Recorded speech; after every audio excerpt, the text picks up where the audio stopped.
맷도로박이 크게 잘 자라주고 있습니다. 엄청 큽니다. 요거는 토종 맷도로박입니다. 골 깊은 호박이라고 하는데요.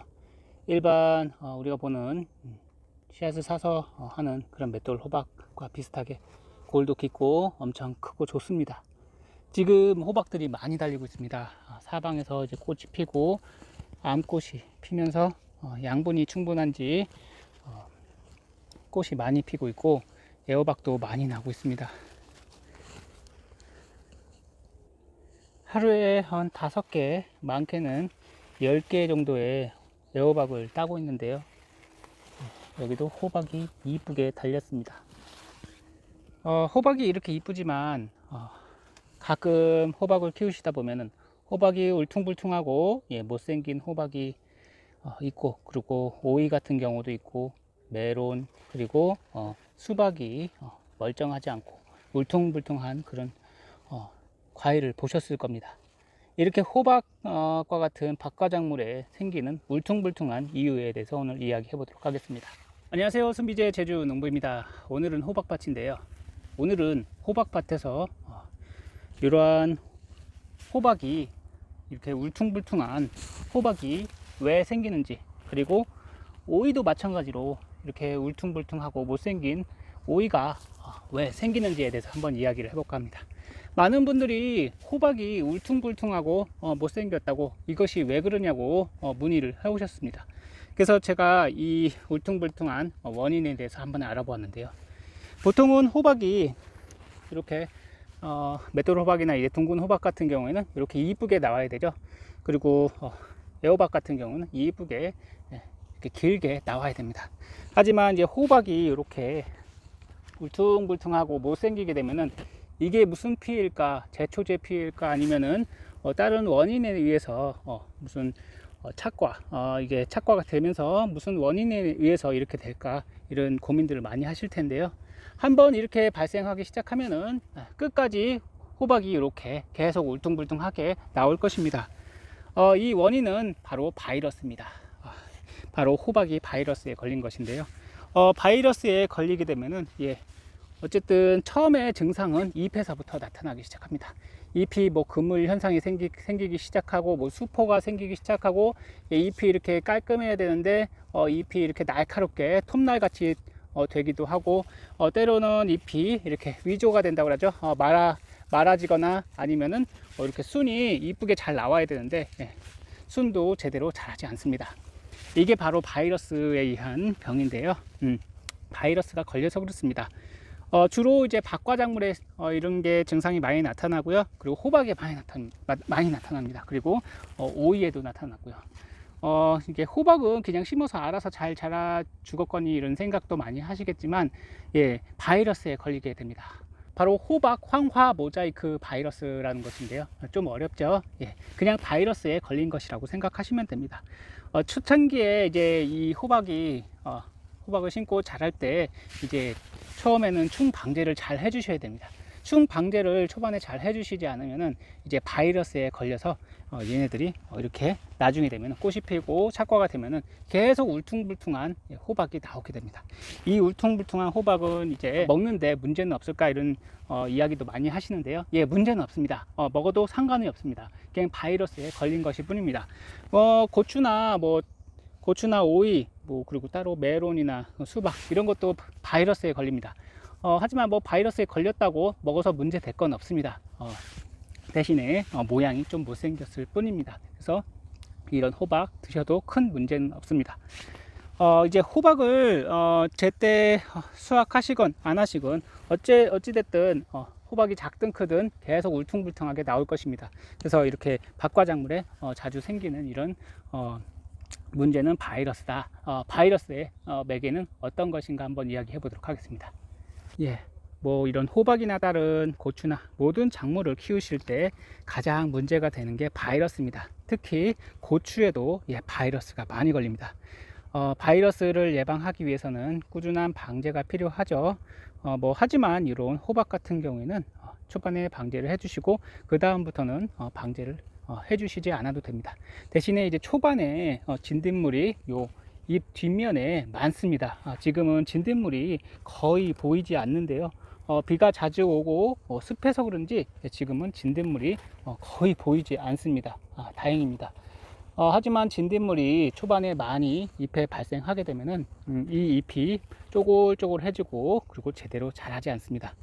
그렇게 되면은 심하면은 얘가 바이러스에 걸리게 됩니다.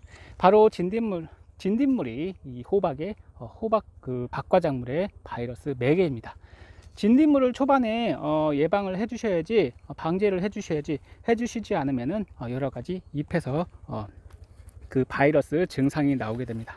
즉 잎 전체가 얼룩얼룩하고 좀 이상합니다. 이거는 정상 잎인데요.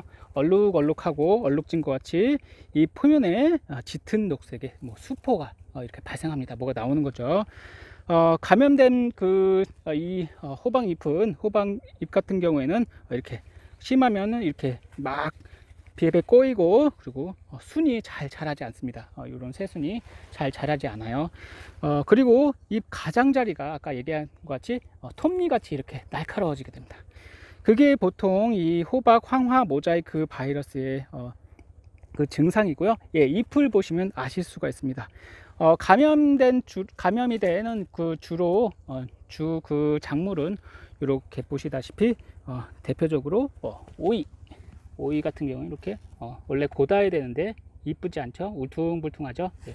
오이에서 주로 발생하고, 그리고 오이에서 이렇게 곰봉과 같은 게 발생하는 것이 있는데, 요거는 영양 부족이나 아니면은 병에 의해서 이렇게 곰봉과가 발생합니다. 요것은 황화 모자이크 바이러스는 좀 틀린데요. 오이도 바이러스에 아주 잘 걸립니다. 그래서 그 기본적인 진딧물 방제를 해 주셔야 됩니다. 고추든 오이든 호박이든 진딧물이 계속 문제가 되죠. 진딧물이 바이러스를 유발하는 그런 해충입니다. 따라서 오이, 수박, 호박, 메론, 여주 등 박과작물에 생기는 것이고요. 바이러스에 감염된 식물체를 흡집한 보통 그 진딧물을 보시면은 그냥 날개가 없는 진딧물과 날개가 있는 진딧물이 있습니다. 그 날개가 있는 진딧물이 주로 이곳저곳 날아다니면서 이렇게 이건 아니고요. 이렇게 날아다니면서 그 바이러스를 계속 퍼뜨리는데요.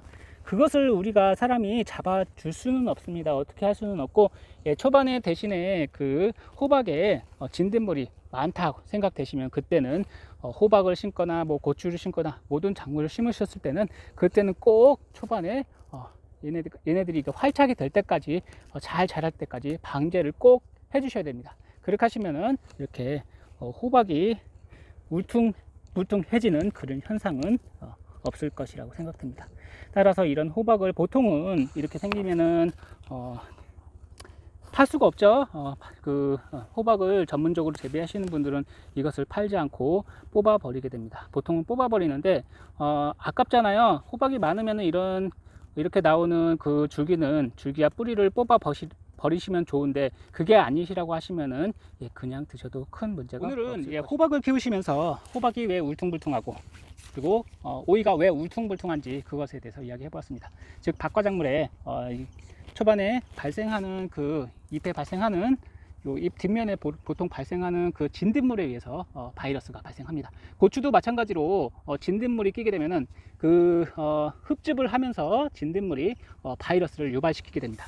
즉 보통은 이제 날개 달린 그런 진딧물이 이곳저곳 날아다니면서 그 바이러스를 유발하는데요. 바이러스에 한번 걸리면 치료가 되지 않습니다. 따라서 보통은 뽑아 버리시는데, 텃밭 하시는 분들은 뽑지 마시고 그대로 드세요. 그대로 드셔도 큰 문제가 되지 않습니다.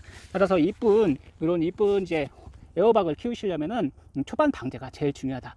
초반에 농약이 싫으시면은 친환경 농자재 그 독초를 구입하셔서 별로 어떻게 보면 비싸지는 않습니다. 조금씩 쓰기 때문에 그런 걸 이용하시던가, 아니면 마요네즈를 잘 쓰셔서 초반에 얘네들이 진딧물에 의해서 흡집을 당해서 제대로 자라지 못하고 그다음에 순을 내지 못하는 것을 좀 막아주시고 잘 자라게 해주시면은 건강한 호박을 많이 수확을 하실 수 있을 거라고 생각합니다. 그리고 호박을 많이 수확을 하시려면은 날씨가 제일 중요합니다.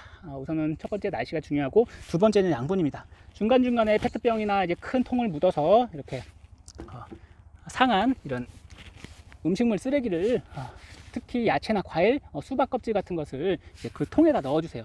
그렇게 되면 거기다가 이제 복합비료를 조금 더 넣어주시면은 이렇게 싱싱한 호박을 꾸준히 계속 수확을 하실 수가 있습니다. 이 다비성 작물인 호박은 비료를 뿌리기 힘듭니다. 그래서 그 중간중간에 통을 묻어다가 이렇게 음식물이나 이런 집에서 나오는 음식물 찌꺼기 이런 것을 계속 넣어주시면은 꾸준히 이렇게 이쁘고 부드럽고 맛있는 호박을 수확하게 됩니다. 이거는 맷돌 호박인데요. 토종 호박입니다. 모양도 크고 굉장히 맛이 좋습니다. 이렇게 호박 건강하게 한번 키워보세요. 오늘은 초반에 제일 중요한 그 진딧물이 발생시키는 그 바이러스에 대해서 한번 알아보았습니다. 다음에 또 좋은 영상으로 뵙겠습니다. 감사합니다.